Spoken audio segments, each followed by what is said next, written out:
සුබෝදෑසනක් හැමෝටම කුරුණෑගල දිස්ත්‍රික්කයේ කුරුණෑගල නගරයේ තියෙන ලස්සනම ස්ථානයක ඉන්නේ මම. මේ ඔයාලට යටින් පේනවා ඇති කුරුණෑගල මුළු නගරයම ඔයාලට පේනවා මෙතනට. හරිම ලස්සනට අද පැහැපර දවසක්. ඒ කියන්නේ ලොකු අවුවසරක් නැති වුණාට පොඩි අවුවක් තියෙන්නේ බහිදේශ ගුණයක් එක්ක. හරි ලස්සනයි. ඉතින් කුරුණෑගල ආවට කෙනෙක් නම් මෙතනට නැවිත් ඉන්න විදිහක් නැහැ. නමුත් මම කියන්නේ මේක බලන කුරුණෑගල ආවට නොවන කිසිම කවුරු හරි කෙනෙක් ඉන්නවා නම් කුරුණෑගල නගරය පසු කර යන පුළුවන් නම් මෙතනට ඇවිත් යන්න. මේ අතාගල හරිම සුන්දර ස්ථානයක්, හරිම නිෂ්කලංක.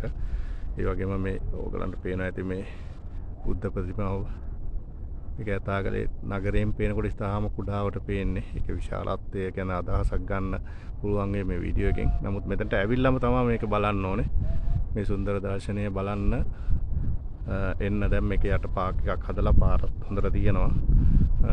වාහන ඇවිල්ලා නතර කරන්නත් පුළුවන්. ඉතින් ට්‍රිප් එකක් යන වෙලාවක හරි වෙන කටයුත්තකට ආපු වෙලාවක පුළුවන් නම් මෙතනට ඇවිත් බලන්න මේ කුරුණෑගල නගරයම දැක ගන්නත් පුළුවන්. ඊට අමතරව අවට තියෙන කඳු පන්ති සියල්ල සහ මේ අවට මේකට යාව පිහිටා තියෙන ඇතාගලට ඉබ්බගල, ආඳගල, කුරුමිනියගල වගේ ලොකු ගල් පන්තියක් තියෙනවා. ඒවත් දැක ගන්න පුළුවන්. හරි සුන්දර පරිසරයක් විඳින්න අවස්ථාව ලැබෙනවා.